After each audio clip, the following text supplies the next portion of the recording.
and everyone at Class Plus, and I'll be looking forward to a fantastic engagement with all the young students and all those who are with us today for the next half an hour. More than Class Plus, we should actually thank all the coachings who came together to organize this beautiful event. It was their idea. It was the coaching's idea. It was the teacher's idea that Saurav Ganguly ji ko bulaiye kyunki students need them. Students need him. Students need his motivation. So let's actually thank all the coachings and the teachers across India. Great, great. Ha! It's a fan moment for me. I was 9 years old. And let me take 2 minutes of my time to actually express my fan moment. I was 9 years old. It was 1999 World Cup, India versus Sri Lanka, where you scored 183 runs. And it was the 41st over where Muthaiya Muralidharan was actually bowling, and they were like 2 sixes back to back down the wicket over the long on for 6. Over the long on for 6. That was the fan moment. And my father was like, "Ye dekho, dada batting kar rahe, aao." And that was a fan moment for me. Guys, what was your fan moment? Do comment on the chat section. Love you, Dada. So many love has been expressed by students and teachers and all the other participants in this chat section. Yes, thank you everyone. Thank you. Great. So let me actually go ahead with the session. So 29 years. Clearly, Subra? Yeah, I can hear you. Okay, great. I can hear you clearly too. Great. Guys, are we audible to all of you? Great. Everyone is able to hear. Great. Nice. So 29 years of cricketing career and 4 to 5 years before that. Kaisa lag raha hai? How does it feel? No, it's been a great journey. We all have. As I said at the start, it's been a great journey. It's been a satisfying journey. And if anybody would have told me at the start of my career that you'll play so many number of years for the country and be the captain and be one of the most successful captains, I would have said you must be joking. So from that point of view, it has been very, very satisfying.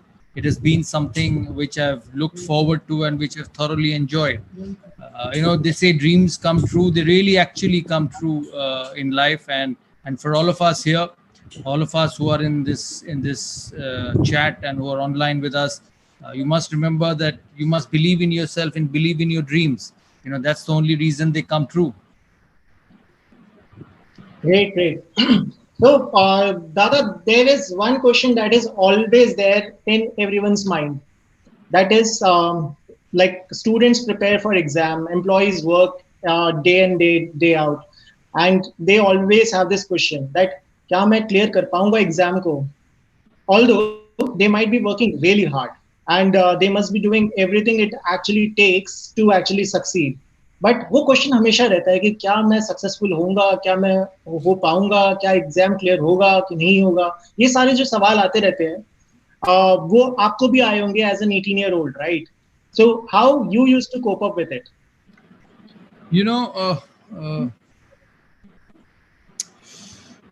This is quite natural. This is quite natural with everyone that you have insecurities because all of us want to be successful. All of us want to succeed in whatever thing we do in life, whether in sport, whether in business, whether it's in personal life, whether it's in education, because that's the way it is. And when you care about something, when you care about your professional career, or when you care about anything in this world, it's quite natural that you'll be nervous. Nervousness is very, very important, actually. Many people have asked me that what was the toughest time for you as a batsman? I said, when I sat with my pads outside the ground waiting for my turn to go in and bat, because you're not in the middle. So many things go into your head. How is the wicket doing? How's the bowler bowling? What is the match situation? Whether the ball is swinging, seaming, reversing, whatever term you call in cricket, because that's called nervousness. and I've played with some of the greats in the world. I've spent time with some of the most successful people in the world. They all have this syndrome. They all have this nervousness issue, and nervousness actually wakes you up. Nervousness actually helps you to perform better. There's it's being nervous and being confidence-less are two different things. When you get nervous, Hmm. it does not mean that you have the confidence to perform. So accept your nervousness before a big event, because it's quite natural. Because as I said, all of us care, all of us want to be successful, and all of us want that day to be the best day in our lives. So when you get nervous, when you get wary, when you have sleepless nights before your exams, when you have sleepless nights before your best interview, it's quite natural. I've played my best innings, and I mean it, and I say that with the greatest of purity, that I've played my best innings at times, and I've not slept the night before. I've tossed and turned on the bed. I've imagined how to play a McGrath, how to play a Sean Pollock, how to play a Jack Callis, and visualized in my mind that when it's pitched up, I hit through the covers. When it's short, I play the pull shot or the cut shot. So actually, your preparations and your work start much before when you actually do it. So nervousness is very, very important. Nervousness is fine, and don't think that you're not prepared, you're not ready, you don't have the courage, you don't have the heart to succeed at that level. It actually helps you to succeed at the top level. Wow, that's really insightful, sir. The next question that actually comes in every person's mind, it comes in my mind also. When a failure actually comes your way, and when failure actually comes, your morale is always your morale goes down, and you actually feel bad about yourself because you have to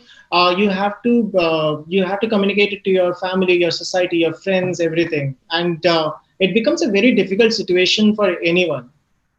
When failure actually comes across, what should anyone do? See, failure is part of everybody's life. There's not one human being or one athlete or one successful person in the world who's not failed. I've always said in life that the best people, the most successful people manage their failures well. It's not it's like a boxer in a boxing ring. It's not how many times you fall, it's how many times you get up.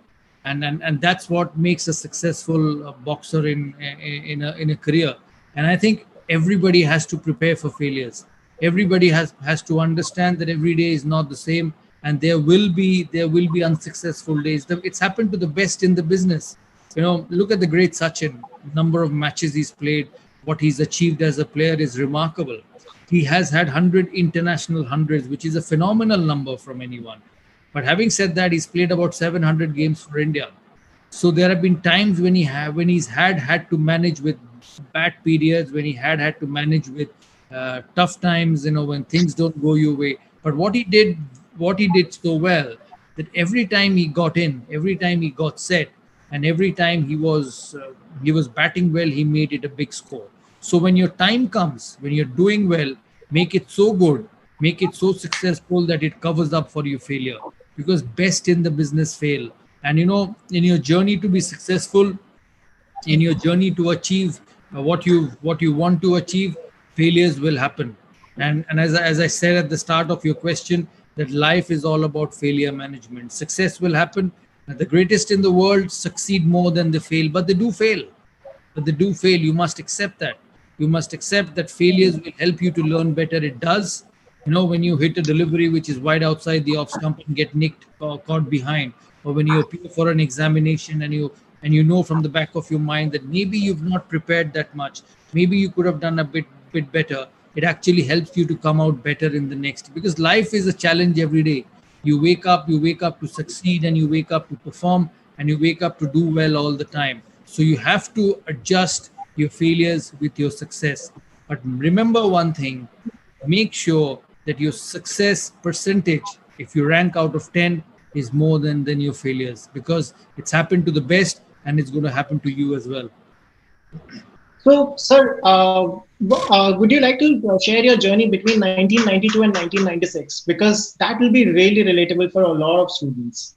I did not consider my 1992 series as a failure. To be honest, I did not get much opportunities to play, and I came back from the tour of Australia. But I was young. I was 18-year-old. When you're an 18-year-old boy, you don't worry about all this because life, you've got the whole life in front of you. If this was in the case of 34, 35, or slightly older, then you start worrying because you may not get opportunities. So, as you said before in the previous question, failure, that actually helped me to become a better cricketer. I came back stronger mentally. I was a lot fitter. I understood what international cricket was all about. I started to train myself over the period of 3-4 years, not only physically but mentally also to handle the pressure and whatever is required at that top level. And all of you must train yourself to handle the pressure at the top level, because that is very, very important. So trust me, my series in Australia in 1992 actually helped me become a better player, because when I went to England in 1996, I was much stronger. I knew what it took to score runs at international level. I had another 4 years of domestic cricket under my belt, where I kept scoring runs, where I learned more about the game.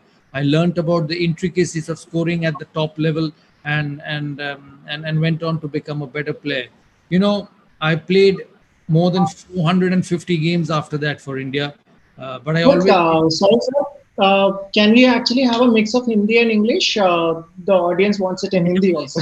जब मैं 450 match खेला हूँ India के लिए, और मैं अभी भी लोगों को बोलता हूँ कि मेरे लिए वो पहला मैच का जो माइंडसेट है वो सबसे बेहतरीन रहा है. मैं बहुत सारे रन्स बनाए हूँ उसके बाद, लेकिन जो माइंडसेट में लॉर्ड्स में पहला टेस्ट खेला था, वो कंपोजर, वो रिलैक्स्ड माइंडसेट, हर बॉल खेल के अच्छा लगता था कि यार मैं इंटरनेशनल लेवल पे ये क्रिकेट खेल सकता हूँ. तो वो जो 4 साल थे वो मेरे को बहुत स्ट्रांग बनाया. वो 4 साल जो थे वो मेरे को क्रिकेट का जो नॉलेज है वो मेरे में डाला, बैटिंग का नॉलेज मेरे गेम में डाला, मेरा स्किल जो बहुत ज़रूरी है हर प्रोफेशन में, उस स्किल को बहुत आगे लेके गया. तो इसीलिए मैं समझता हूँ वो 4 साल मेरे हिसाब से ब्लेसिंग इन डिस्गाइज रहा है, और मैं अच्छा खिलाड़ी बन के वापस आया हूँ. जैसा आपने पूछा ना पिछले क्वेश्चन में कि फेलियर्स को कैसे डील करना चाहिए, मैं हमेशा कहता हूं कि फेलियर्स आपको अच्छे खिलाड़ी बनाता है, फेलियर्स आपको आगे लेके जाता है, फेलियर्स आपको सिखाता है कि दुनिया में हर चीज को कैसे हैंडल करना चाहिए. सो फेलियर से डरिए मत, प्रेशर से या नर्वसनेस से डरिए मत, क्योंकि ये सारे चीज आपको मेंटली स्ट्रांग, स्किलफुली स्ट्रांग बनाने में हेल्प करता है. Great great. There are sometimes जिंदगी में ना आप कुछ चॉइसेस लेते हो, कुछ बन जाते हैं मूनशॉट यानी कि वो चॉइसेस जो कि आपको एकदम सक्सेस दिला देती हैं, and all of a sudden सब कुछ एकदम पूरा टेबल टर्न अराउंड हो जाता है. और कुछ चॉइसेस एक्चुअली हेल्प नहीं कर पाती. तो आपकी भी जिंदगी में आपने काफी सारे चॉइसेस लिए होंगे. You must have taken some choices in life which might have worked, which might not have worked. So for the choices that might not have worked, would you like to highlight, क्या आप highlight करना चाहेंगे उन choices के बारे में, and क्या आप एक help कर देंगे कि choices लेते कैसे हैं, उसमें आप थोड़ी सी टिप्पणी कर पाएंगे? देखिए, चॉइसेस वही होना चाहिए जो आपको दिल से पसंद हो, और ये मैं कहता हूँ प्रोफेशनली. देखिए, आपके ज़िंदगी में आप जब बड़े होते हैं ना, आपके फैमिली होते हैं, आपके पेरेंट्स होते हैं, आपके दोस्त होते हैं, वो आपको हजार चीज़ बोलते हैं कि तुम्हें डॉक्टर बनना है, तुम्हें क्रिकेटर बनना है, तुम्हें म्यूजिशियन बनना है, लेकिन हमेशा एक चीज़ याद रखना, आपको वही प्रोफेशन चुनना है जिसको आप दिल से प्यार करते हो, क्योंकि आपको पूरा ज़िंदगी उसी प्रोफेशन के साथ रहना है. आपको ये नहीं सोचना कि हर दिन सुबह उठ के वो यार फिर काम पे जाना है. आपको हर दिन सुबह उठ के ये सोचना है कि चलो काम में चलते हैं, क्योंकि इस काम को मैं पसंद करता हूँ, इस काम को मैं प्यार करता हूँ. और जो मैंने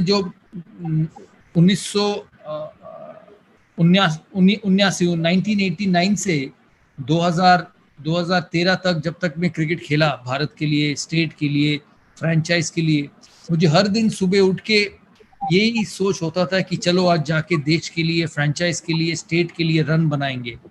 मैं खुश हूं कि मुझे आज सुबह उठ के फिर क्रिकेट खेलने के लिए मौका मिलता है. तो आप अपना प्रोफेशन वही चुनिए. अगर आपको डॉक्टर बनना है, अगर आप सोचते हो कि आपकी जिंदगी में डॉक्टर बनने से आपको खुशी होगी, क्योंकि हर चीज फाइनेंशियल नहीं होता, मेंटल सेटिस्फैक्शन भी होना बहुत जरूरी है। देखिए फाइनेंस तो 19-20 इधर उधर सबके जिंदगी में होता है, लेकिन जॉब सेटिस्फैक्शन जो होना वो बहुत जरूरी होता है हर इंसान की जिंदगी में।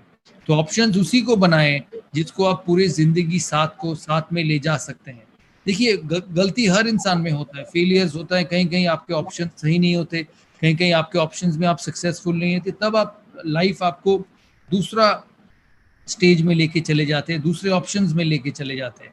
बट मैं हमेशा समझता हूँ कि उसी ऑप्शन को चुनिए जिसको सुबह उठ के आपको ये सोच आए दिमाग में कि चलो काम पे चलते हैं, कि चलो क्लास टीम के साथ जाके अपने बच्चों को पढ़ाते हैं, चलो ग्राउंड में जाके क्रिकेट खेलते हैं, ग्राउंड में जाके 3 घंटा प्रैक्टिस करते हैं, चलो हॉस्पिटल चलते हैं, क्योंकि वहां जाके जो पेशेंट्स हैं, जो मरीज हैं, उनको ट्रीटमेंट करने में मुझे खुशी होती है। यही मैं चाहता था जिंदगी भर करना। तो हमेशा उसी को ऑप्शन बनाए जो आपको सुबह उठ के ये सोचना पड़े कि यार फिर से काम जाना है।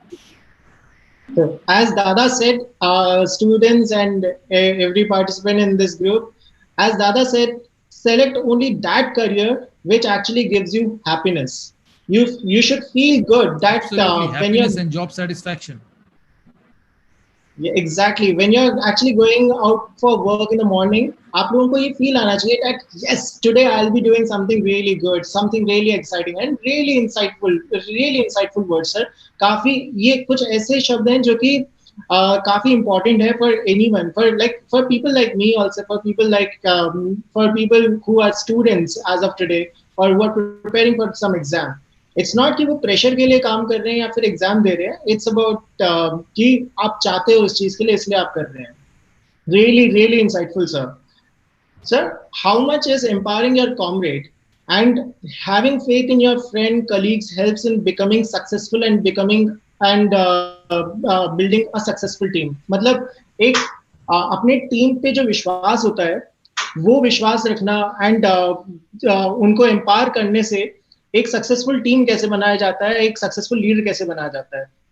देखिए टीम स्पोर्ट में हर इंसान बहुत जरूरी होता है। मैंने क्रिकेट खेला है, मेरे टीम में 11 लोग होते थे और टीम तभी जीतता है जब 11 लोग अच्छे खेलते हैं, 11 लोग परफॉर्म करते हैं। टीम स्पोर्ट में हमेशा ये होता है। और जो आपका प्रोफेशन हो, जहाँ पे कॉर्पोरेट वर्ल्ड में आप काम करते हैं या मेडिकल वर्ल्ड में काम करते हैं, वहाँ सब आपका सक्सेस डिपेंड करता है आपके लोगों के साथ, आपके कॉमरेड्स के साथ, आपकी टीम के साथ। और ये मैं समझता हूँ कि बहुत ज़रूरी होता है सक्सेसफुल होने के लिए, क्योंकि जो टीम है आपका, जो टीम आप चुनते हो वही आपको आगे लेके जाता है। क्रिकेट में जब मैं कैप्टन था तो मैं बहुत फॉर्चुनेट था कि बहुत बड़े बड़े खिलाड़ी मेरे अंडर देश के लिए खेले हैं। सचिन तेंदुलकर हो, राहुल द्रविड़ हो, अनिल कुंबले हो, हरभजन सिंह हो, जहीर खान हो, वीरेंद्र सहवाग हो, वीवीएस लक्ष्मण हो, ये सब भारतीय टीम में एक स्तंभ रहे हैं, जो पिलर बोलते हैं ना भारत में। अब वो सोचिए वीवीएस लक्ष्मण की वो पारी ईडन गार्डन्स में ऑस्ट्रेलिया के सामने जब उन्होंने 281 रन बनाया और भारत को जिताया। मैं बेशक उस टीम का कप्तान था, मैंने शायद 48 रन बनाए थे उस मैच में, लेकिन वीवीएस लक्ष्मण और राहुल द्रविड़ की पारी टीम को जिताया। तो इसीलिए आपके जो कोलीग्स है उसको आपको साथ में लेके चलना बहुत जरूरी होता है। उनके जो सोच है, उनके जो विश्वास है, उनके जो स्ट्रैटेजीज है, उसको अपने वर्क कल्चर में इनकॉर्पोरेट करना बहुत जरूरी होता है। आप सुने होंगे स्टीव जॉब्स, जो एक बहुत बड़े कॉर्पोरेट इंसान थे, उन्होंने कहा था कि मैं प्रोफेशनल्स हायर करता हूं जिससे कि वो मुझे बताए कैसे काम करें। ऐसा नहीं कि मैं प्रोफेशनल्स हायर करके उनको सिखाता हूं कि कैसे काम होना चाहिए। और ये एक बहुत अच्छी लाइन उन्होंने जो कहा है कि जब आप टीम स्पोर्ट में होते हो, जब आपके कोलीग्स होते हैं, जब वो परफॉर्म करते हैं, उनसे आपको सीखना चाहिए। उनसे आपको उनकी जो कल्चर है, उनकी जो सक्सेस की नीति है, वो आपको जान के आपके टीम कल्चर में इनकॉर्पोरेट करना बहुत जरूरी होता है। आपने बहुत बार सुना होगा कि जो बड़े बड़े कॉर्पोरेट्स होते हैं, लीडर्स होते हैं, वो सोचते हैं कि माई वे और highway.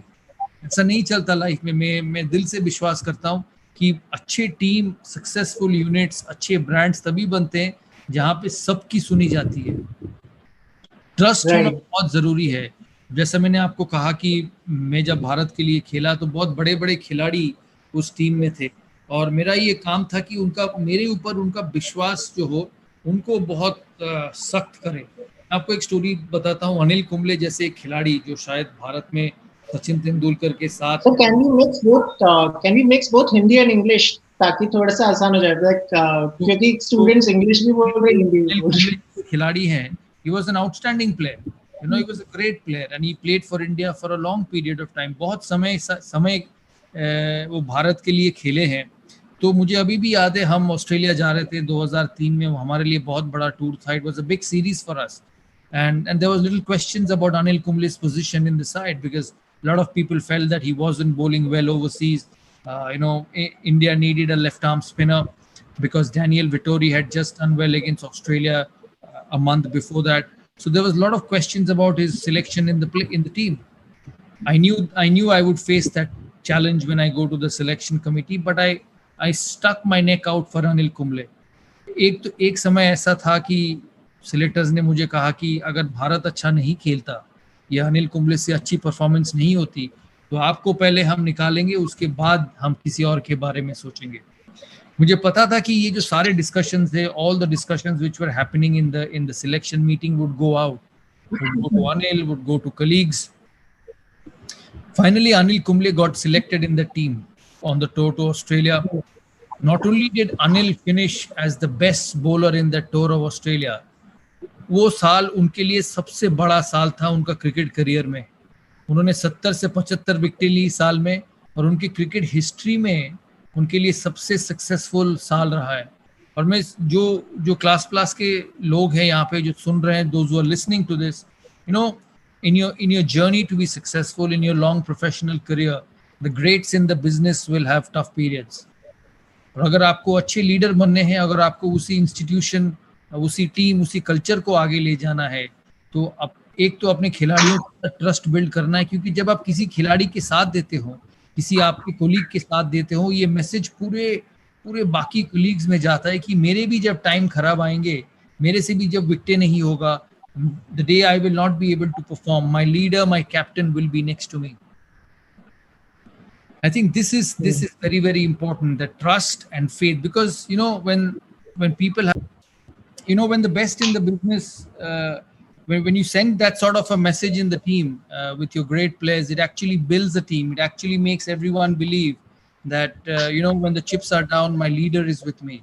So having the faith of your colleagues, your comrades, as you said, is very, very important in a team sport and on your journey to success. So it's never one person can actually help you win. It's a team which helps you win in whatever you do. Sure कि एक team का एक जो काम रहता है, जो कि एक जब चार दोस्त, अगर इसको हमारे एजुकेशन सेक्टर के साथ अगर बच्चों के लिए बताया जाए, तो जब एक इंसान के पास एक आइडिया होता है और जब 10 दोस्त मिल जाते हैं, उनके पास 10 आइडियाज होते हैं और वो आइडियाज मिलाकर तो एकदम बेहतरीन आइडिया बन जाता है। And that's how the teams are built, as Saurav sir rightly said, कि टीम बनाने के like अगर सक्सेसफुल होना है तो टीम वर्क बहुत इंपॉर्टेंट होता है, बिकॉज टीम साथ में जीतती है, राइट सर? बिल्कुल बिल्कुल। Great. How difficult is it to embrace pressure, and how do you manage the fear of failure?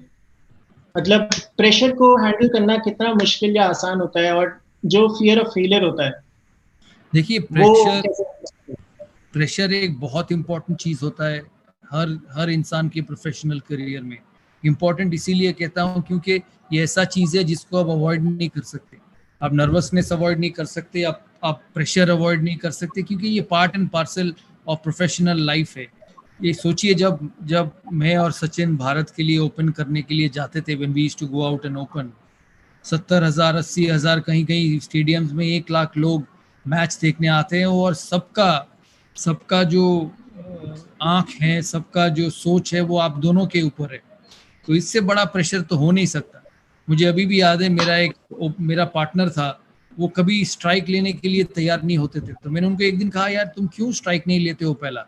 उन्होंने कहा, जब मैं स्ट्राइक लेता हूँ और पहला गेंद होता है और पब्लिक इतना जोर से चिल्लाता है तो मुझे प्रेशर लगता है, मुझे नर्वस लगता है, इसीलिए मुझे थोड़ा सेटल करने में टाइम लग जाता है। बड़े बड़े खिलाड़ी, बड़े बड़े लोगों को भी प्रेशर होता है, क्योंकि जैसा मैंने आपको कहा, प्रेशर ऐसा एक चीज है जिसको आपको एम्ब्रेस करना पड़ेगा। हर तरीके का प्रेशर होता है। कभी सक्सेसफुल बनने का प्रेशर होता है, जब आप 100 बनाते हो तो आपको लगता है कि अगला मैच भी बनाना है, तो उसी का प्रेशर होता है। When you get a 0, you know that you'll be criticized and people are expecting to take your place, तब प्रेशर होता है। आप देखो class plus, when you started and what you are now, you've come forward so much, you have improved as a brand so much that the pressure is more on you now, because you want to hold on to your success, you want to become even more successful, and you want to grow further in your business and compete with the best. So pressure is a part and parcel of professional life and you have to embrace it. मैं आपको एक story बताना चाहता हूँ कि पाकिस्तान के सामने मैं जब 2003 में खेल रहा था और मेरे से रन नहीं बन रहे थे, मैं दोनों टेस्ट के बाद घर आया और मैंने गाड़ी में उठा और घर आ रहे थे एयरपोर्ट से, तो थोड़े समय बाद मेरे ड्राइवर ने पूछा कि आप ट्रेनिंग वगैरह कर रहे हो कि नहीं, आर यू ट्रेनिंग प्रॉपर्ली और नॉट। मैंने कहा क्यों, मैं ट्रेनिंग करता हूँ, सब करता हूँ। कहते नहीं, आपकी रनिंग बिटवीन विकेट्स ना थोड़ा सा स्लो हो गया है। मैंने कहा क्यों, because the previous match I got run out. So he saw that on TV and he said he felt that I may not be training properly and that is the reason I have got run out. मैं आपको ये कहना चाहता हूँ कि आपके घर में भी, आपके करियर में भी ऐसी चीज होंगे। भारत जब खेलता था इंटरनेशनल मैचेस पाकिस्तान के सामने, आपके घर में जो रूम सर्विस, होटल में जो रूम सर्विस आते थे खाना देने, वो आपको आके बोलता था कि सर अच्छी तरह से खेलना है, you have to get 100 today, हमें ये मैच जीतना है। तो ये प्रेशर हमेशा आपके ऊपर रहेगा। और जो सक्सेसफुल खिलाड़ी होते हैं वो एक प्रेशर का ना, अपना प्रेशर हैंडल करने का एक अपना खुद तरीका होता था। आपने देखा होगा सचिन तेंदुलकर को कान में हेडफोन लगा के ग्राउंड में आते थे, क्योंकि उनको लगता था कि म्यूजिक उनको मेंटली रिलैक्स करेगा, म्यूजिक उनको उनका दिमाग से प्रेशर निकालेगा। मैं जब मैचेस खेलता था तो मैच से पहले दिन रात को मैं होटल से बाहर ही नहीं निकलता था। मैं रूम में बैठ के चुपचाप टीवी देखना, अपना डिनर खुद अकेला खाना, क्योंकि ये सब ना मेरे लिए एक एनवायरनमेंट क्रिएट करता था, जिससे कि मैं सोचता था कि इसी एनवायरनमेंट में परफॉर्म कर पाऊंगा। और हर इंसान जो प्रेशर में होता है, हर इंसान जो हर एंटरप्रेन्योर जिसको प्रेशर डील करना पड़ता है, उनके लिए मैं यही कहूंगा कि क्रिएट योर ओन जोन, क्योंकि every individual is different, every individual has his own way of reacting to situation. Create your own zone of success, create your own zone of doing well and stick to it. No two person will handle pressure differently, and you have to accept no two person will react to pressure in the same way. You have to handle that, and I think it's very, very important. Another very, very important in your journey to success is man management, as you asked. Is about managing the individuals you work with in your journey to be the best in the business. You have to find out, because people come from different parts of the country. अलग zone से लोग आते हैं। मैंने जब भारत की कप्तानी की तो हर स्टेट से लोग आते थे, वेस्ट से आते थे, नॉर्थ से आते थे, ईस्ट से आते थे, साउथ से आते थे, और सबका अलग अलग कल्चर होता था, सबका अलग अलग सोच होता था। और कप्तान को ये नहीं सोचना चाहिए कि हर इंसान, हर कोलीग, हर कॉमरेड एक जैसा सोचेगा, एक जैसा क्रिकेट खेलेगा। इसीलिए आपको अपने अपने स्टाइल से, उनके अपने अपनी सोच से आपको एडजस्ट करना बहुत जरूरी है। मेरे टीम में राहुल द्रविड़ होता था, जो मेरे हिसाब से सबसे इमैक्युलेट खिलाड़ी थे। अगर आप द्रविड़ को पूछेंगे कि जैम, उनको हम जैम बुलाते थे क्योंकि उनके पिताजी किसान जैम में काम करते थे। तो जब उनको पूछते थे कि राहुल आप गेम के लिए कैसे तैयारी करते हो, और अगर उनको आप फॉलो करोगे तो वो बिल्कुल उसी हिसाब से एक गेम के लिए तैयार होगा। इतना पर्टिकुलर खिलाड़ी थे। उसी तरह दूसरा कोई खिलाड़ी था, मैं नाम नहीं लेना चाहता, जिसको आप शायद जब ग्राउंड में जाते थे उनके दरवाजे पे नॉक करके जाते थे कि होप यू आर रेडी, क्योंकि आज टेस्ट मैच है। मैं इसीलिए ये कहना चाहता हूँ कि because both of them are different, both of them have their own way of preparing for a game and own way of preparing for their success. But what you need to understand on a cricket field is how each one of them performs in their own way. As I've always said, that it's never my way or highway. It's about adjusting to your colleagues' behavior. It's about managing colleagues' behavior and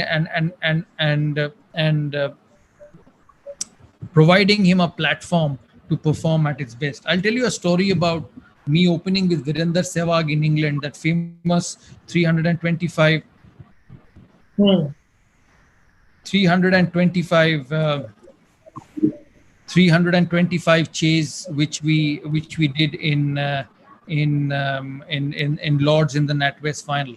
I opened with Sehwag. England had got 325. England got 325 at the first innings, and I was very disappointed and disturbed. Very disappointed and disturbed at the start of the second innings. I remember walking out with Virender Sehwag. Sehwag asking Sehwag, as we walked down the staircase at the Lord's long room, Veeru मुझे कहने लगा, वीरू सीटी बजा रहा था, तो मैंने उसको कहा कि वीरू यार 325 रन बनाने हैं और तू सीटी बजा रहा है. तो कहता है कि आज हम जीतेंगे, आप चिंता ना करो. मैंने कहा ठीक है. तो जब शुरुआत हुई 10 ओवर में 60 रन बने. अच्छा शुरुआत हुआ हमारा. हम 325 चेस करने वाले थे, तो रोनी ईरानी गेंदबाजी करने आया. तो मैंने वीरू को कहा, देख वीरू, हमको 10 ओवर में 60 रन आ चुके हैं. अब उनका जो सबसे बेहतरीन बॉलर्स हैं उनको हम बहुत अच्छी तरह से खेले हैं, रन भी बनाए उनके सामने, तो इससे आउट मत होना. कहता नहीं आप चिंता ना करो, डोंट वरी स्केप, इससे आउट नहीं होंगे. मैंने कहा ठीक है. पहला बॉल रोनी ईरानी ने डाला, उन्होंने सीधा उठा के मारा मिड ऑन के ऊपर से. चौका मिला हमें. We got 4 runs. So I walked up to Viru and said कि Viru, it's the first ball of the over. We've got 4 runs and we are fine now. अब तू सिंगल खेलता रहे. उन्होंने फिर अगला बॉल उठा के मारा मिड ऑफ के ऊपर से. तो मैंने फिर उनको जाके बोला कि ठीक है यार 8 रन हो गए, अब तू सिंगल खेल. फिर अगला उन्होंने उनको स्वीप मारा, बिल्कुल मिडल ऑफ द स्टंप से उन्होंने रोनी ईरानी को स्वीप मारा, उनको फिर चौका मिला. और उसका चौथा बॉल भी उन्होंने ऊपर से मारा, उनको चौका मिला. तो मैं बहुत गुस्सा हुआ वीरू के ऊपर. और जो ओवर के एंड में जो होते हैं ना, जो क्रीज के बीच में मिलना और बातें करना, मैंने गया ही नहीं उस तरफ. मैंने कहा मैं तुझे बोलता हूँ, तू सुनता ही नहीं है. आउट हो जाएंगे तो इतना अच्छा बना हुआ मैच हम हार जाएंगे. तो फिर ओवर के बाद मैंने सोचा यार कि इसको इस तरीके से ही खेलने दो, क्योंकि अगर मैं उसको जाके रोकूंगा, हर समय उसको जाके रोकूंगा और उसकी जो नेचुरल गेम है, उसकी जो फ्रीडम है, उनसे निकाल लूंगा, तो वो परफॉर्म नहीं कर पाएगा और हम मैच ऐसे ही हार जाएंगे. मैं ये इंस्टेंस सबको देता हूँ मैन मैनेजमेंट के लिए, क्योंकि कभी कभी आपको ना खिलाड़ी के तौर भी सोचना पड़ेगा. कभी कभी आपके स्टूडेंट्स के तौर भी सोचना पड़ेगा. आप जब टीचर होते हो, स्टूडेंट्स का माइंडसेट कैसा है, स्टूडेंट्स मैथ्स में अच्छा है या इंग्लिश में अच्छा है कि हिस्ट्री में अच्छा है, या इसको वो ग्रास्प कर पाते हैं कि नहीं, ये सब चीजें एक लीडर के लिए जानना बहुत जरूरी होता है. ये मैनेजमेंट स्किल्स उनके लिए सीखना बहुत जरूरी होता है. ये एडजस्टमेंट एक लीडर के लिए सीखना बहुत जरूरी होता है, जिससे कि वो अपनी कोलीग्स, अपने स्टूडेंट्स, अपने उनके साथ जो काम करते हैं उनसे सब कुछ बेहतरीन करवा पाए. तो प्रेशर के साथ मैनेजमेंट भी होना बहुत जरूरी है, क्योंकि जब आप टीम स्पोर्ट में खेलते हो तब आपको टीम के बाकी खिलाड़ी के हिसाब से भी आपको टीम बनाना और क्रिकेट खेलना जरूरी होता है. Got it. मतलब प्रोडक्टिविटी अगर बढ़ाना है तो best aspect is that you actually understand your team and actually act according to how a particular player is. That's great words, sir. Sir, what is the secret recipe for leadership? I guess this country's population is 130 crores. 130 crore की जनता है हमारे देश की. ये सवाल का जवाब सबको चाहिए होगा कि लीडर बनना कैसे है. What is the secret recipe? देखो मैं सीधे शब्द में कहूँगा, 2 चीज मेरे लिए बहुत जरूरी है. एक है एडजस्टमेंट और एक है जब आपने डिसीजन ले ली तब आपको फर्म बनना. सबका सुनना, सबका इनकॉर्पोरेट करना, लेकिन एंड में डिसीजन आपका ही होना चाहिए. मैं ये समझता हूँ लीडरशिप का सबसे इम्पोर्टेंट चीज है कि सबके साथ डिस्कस करना, लेकिन एंड में डिसीजन आप ही देना. क्योंकि आपको समझना पड़ेगा कि आपको कप्तान, आपको लीडर, आपको इम्पोर्टेंट इसीलिए बनाया गया है क्योंकि आपके पास वो लीडरशिप स्किल्स है. ऐसा नहीं होना चाहिए कि जब आपके लोग, जब आंसर्स के लिए आपके कोलीग्स, आपके टीममेट्स आपकी तरफ देखे, आपके पैर लड़खड़ा ना जाए. ये मेरे हिसाब से लीडरशिप का सबसे इम्पोर्टेंट चीज है. Okay. Tadab, when chips are down and nothing goes your way, what should be done? There are multiple instances in your life that that have happened in your life? For me, How did you? For me, that is most important, Subra. Because there will be no career in the world, there'll be no business in the world which will be thriving and which will be successful all the time.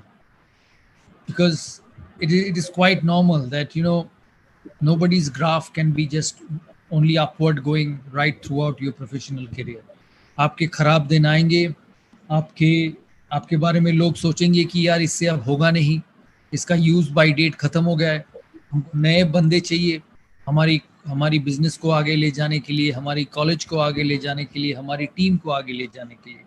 और मेरे जिंदगी में भी ऐसा हुआ एक बार, जब मैं 2006 में भारतीय टीम से 5-6 महीने के लिए बाहर हुआ था, क्योंकि उन समय जो लोग थे, जो डिसीजन मेकिंग लोग थे, वो सोचते थे कि शायद हमको सौरव गांगुली से आगे देखना जरूरी होगा। मैं एक संडे जब टीम से बाहर हुआ तो घर में बैठे हुए थे, भारत का मैच देख रहा था और भारत बहुत अच्छा क्रिकेट खेल रहा था उस समय श्रीलंका के सामने। तो मेरे पिताजी जो क्रिकेट के पागल थे, he was absolutely obsessed with the game. He came to me and said, you know, you've achieved so much, you've played so much, you've captained more than 200 games for India, you'll always be remembered in the history of Indian cricket.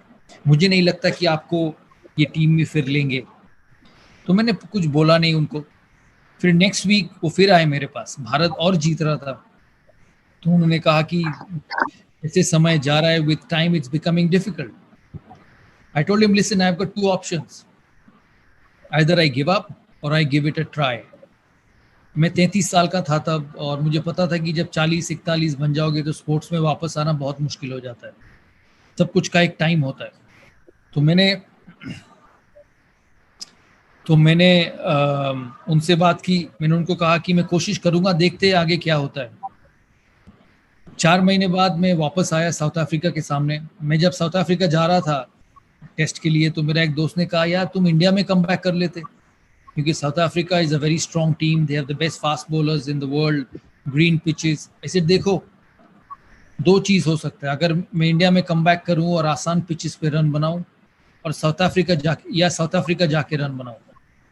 मुझे पहला option ज्यादा जरूरी है, south Africa जाके run बनाना, क्योंकि अगर मैं वहां पे रन बनाता हूँ तो Sir, one second. There are a lot of students who are actually asking कि वो जो contest winner कब announce होगा. So Dada will be announcing it shortly. He has the names with him, so he'll be announcing it shortly. There's a great story that Saurabh sir is actually saying. Go ahead, sir. Yeah. Let me finish this and then I'll announce the name shortly. So I told him that I need to go to South Africa, because if I play well in South Africa and score runs there, my captain, my leadership team will have double the faith in me. They will know that when the chips are down, when it's quick, when it's difficult, he stands up and score runs. मैंने उसके बाद 4 साल भारत के लिए खेला और बहुत अच्छी परफॉर्मेंस दी 4 साल में। तो जिस दिन मैं क्रिकेट छोड़ा, तो मैं जब अपने कोलीग्स को जाके बोल रहा था कि मैं रिटायर करने वाला हूँ, मैंने इतने साल खेले हैं, मैं समझता हूँ कि अब छोड़ने का टाइम आया है। तो किसी एक खिलाड़ी ने मुझे कहा कि जो बहुत मशहूर खिलाड़ी रहे भारत के लिए, वो मुझे कहा कि आपको ये डिसीजन फिर सोचना चाहिए। मैंने कहा क्यों? कहता है, this is the best I have seen you play in the last 4 or 5 years। और मैं हर जो यहाँ पे लोग सुन रहे हैं, हर जो ऑनलाइन पे है मेरे साथ, मैं उनको ये कहना चाहता हूँ कि सबके खराब दिन आएंगे, सबको ऐसा समय आएगा कि जहाँ आपके बॉस, आपके कप्तान, आपके कोलीग सोचेंगे कि यार इसमें और वो दम नहीं रहा। बट अगर आप अपने ऊपर विश्वास रखते हो और अगर आप मेहनत करना चाहते हो, तो आप सबको गलत प्रूव कर सकते हैं। कभी कभी ना हमारे जिंदगी में जब हम बड़े होते हैं, जब हम कॉर्पोरेट लाइफ में चलते हैं, जब हम प्रोफेशनल लाइफ में घुसते हैं, we all want a arm around a shoulder, कि हमको ऐसा कोलीग मिल जाए, हमको ऐसा बॉस मिल जाए जो हमारी रक्षा करे, जो हमको सपोर्ट करे, जो हमको आगे लेके जाए, जो हमको हर चीज़ में थोड़ा सा एडवांटेज दे दे, कहे कि नहीं आप आगे बढ़ो, मैं आपके साथ हूँ। लेकिन बहुत समय आपको ऐसे लोग मिलेंगे जो आपको चाहते नहीं है, जो कहते हैं कि यार इसका टाइम खत्म हुआ है, जो चाहते हैं कि यार दूसरे किसी को लो जो शायद इस कंपनी को आगे लेके जाए। ये उनका सोच हो सकता है, ये उनकी दिमाग में नेगेटिविटी हो सकता है, जो हो सकता है। बट अगर आप अपने फेथ पे विश्वास करोगे ना, जब आपको ऐसा लगेगा कि when there's nobody around you, when there's not an arm around your shoulder who would say, hey listen, I'm there to support you, you actually realize your best. मैं उस समय सोचा था कि हर पारी में रन बनाने हैं, हर सीरीज में रन बनाने हैं, नहीं तो मुझे ड्रॉप कर दिया जाएगा। और मैं 4 साल सबसे ज्यादा रन बनाया।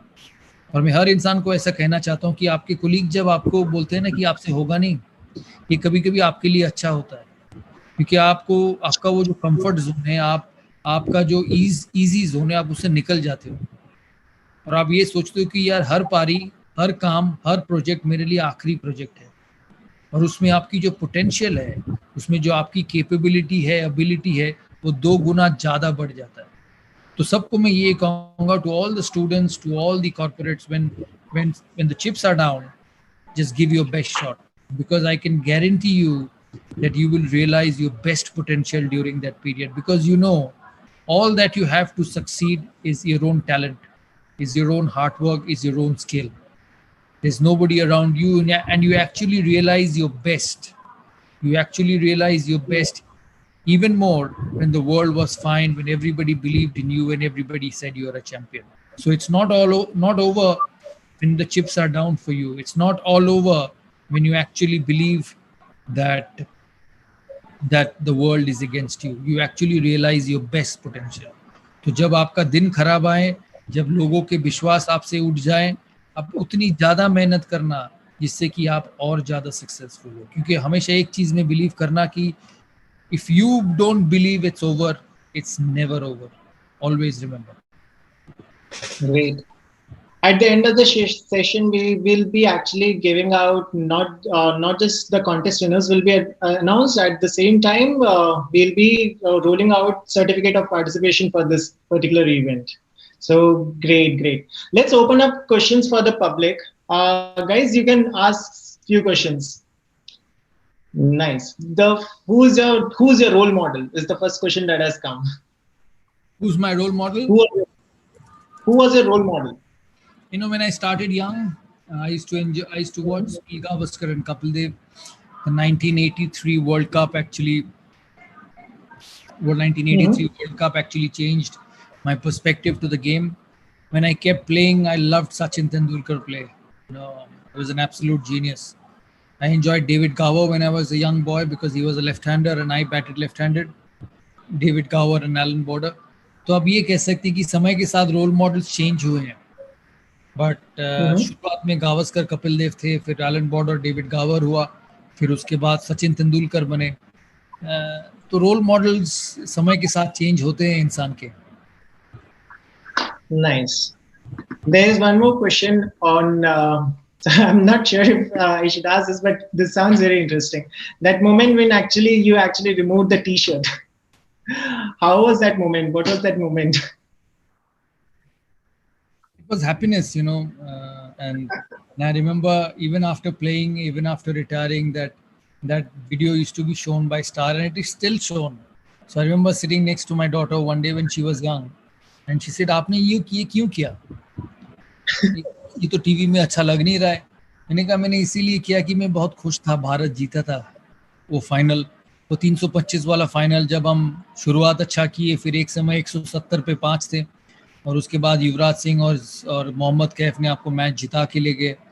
तो खुशी से शायद वो चीज़ किए, और शायद आगे कभी ऐसा नहीं करूँगा। Great. One more question is, आज के present Indian squad में, who is your favorite player? I guess that's a tough question. There are some fantastic players, and I think as a president of the board, I should not say who's my favorite player. But they're all favorite to me. You know, they're a part of a team, and they're all favorite. But I enjoy Kohli, I enjoy Rohit Sharma. I'm obsessed with Rishabh Pant because I think he's just an absolute match winner. Rishabh Pant, Jasprit Bumrah is good. Mohammad Shami is good. I like Shardul Thakur a lot because I feel he's got the courage and the guts to perform at the top level. Bharat में ना इतने talent है सुब्रा कि आप imagine नहीं कर पाएंगे। इस देश में क्रिकेट का इतना जोश है, और बच्चों में क्रिकेट खेलने का इतना शौक है कि बहुत टैलेंट निकल के आएंगे। जब शुरू में गावस्कर थे तो लोग सोचते थे कि गावस्कर के बाद क्या होगा, तेंदुलकर आए, राहुल द्रविड़ आए, अनिल कुंबले आए, फिर उस कपिल देव के बारे में सोचे थे उसके बाद क्या होगा। ये 3 खिलाड़ी आए। अब जब तेंदुलकर ने छोड़ा, द्रविड़ ने छोड़ा, तो लोग सोचे कि इसके बाद क्या होगा। देखिए विराट कोहली आया, रोहित शर्मा आया, ऋषभ पंत आया, जसप्रीत बुमराह आया। तो मैं समझता हूँ भारत में क्रिकेट का इतना टैलेंट है कि वो हर जनरेशन में एक एक वर्ल्ड बीटर्स तैयार करेंगे। और जो ये तो हमारी सही बात है, जो कहते हैं कि in India cricket is a religion, वो इट एकदम सही बात है। Is religion because it's successful. It is not a religion ऐसे ही, क्योंकि वर्ल्ड स्टेज में वो परफॉर्म करते हैं, वर्ल्ड स्टेज में उनके खिलाड़ी उभर के आते हैं, तो इसीलिए शायद लोगों में इतना पॉपुलर है इस game. Great. So there is one more question, and we'll be taking only a couple of more questions. So one question is, do you believe in luck? Of course I do. I do believe in luck, but at the same time you must understand that you have to make your luck. आपको अपना किस्मत खुद बनाना है और मेहनत करके ही किस्मत बनते हैं। And I'm telling you, over my 20 years of international career, every time I worked hard, I became luckier. It is never the other way around. Mhm. अगर आपके पास दो choices हैं, if there are two choices, A and B, and if you are confused about it, like which choice you should go about, and that too in a pressure situation. मतलब ऐसा होता है ना कि एग्जाम में 4 option होते हैं, उनमें से A and D शायद आपको राइट आंसर लगता है, एंड आपको समझ नहीं आ रहा होता कि A चूज करो कि D चूज करो। उस ऐसे कंडीशंस आपकी भी लाइफ में काफी आए होंगे। Share one of your instances जो इफ आपका गट पॉसिबल। फील है, जो आपका गट फील है, आप उसी पे जाइए। क्योंकि एग्जाम जब देते ऐसा हो, आपको कोई बीच में जब बैटिंग करते हो, तो आप अकेले ही होते हो, आपके साथ कोई नहीं है, तो डिसीजन आपको ही लेना है। मेरे साथ एक बार हुआ 2001 में ऑस्ट्रेलिया के सामने, जो भारत और ऑस्ट्रेलिया का टेस्ट मैच हो रहा था ईडन गार्डन्स में। आपको याद होगा, मैंने सचिन तेंदुलकर को टी के बाद 5 ओवर गेंदबाजी कराई थी, जिसमें सचिन को 3 विकेट मिला। मुझे अभी भी याद है, मेरे टीममेट्स आके मुझे बोले कि आप एक जेन्युइन स्पिनर खिलाओ, आप ऐसे इस समय किसी पार्ट टाइम स्पिनर को मत दो, क्योंकि प्रेशर निकल जाएगा। बट मेरे गट फील था कि नहीं, सचिन कुछ कर सकता है, और उन्होंने 5 ओवर में 3 विकेटें ली, मैथ्यू हेडन, एडम गिलक्रिस्ट और शेन वॉन का, जिससे कि हम मैच जीते। और एक ऐतिहासिक टेस्ट मैच था 2001 में ईडन गार्डन्स में। So I guess you actually empowered your team with right choices also.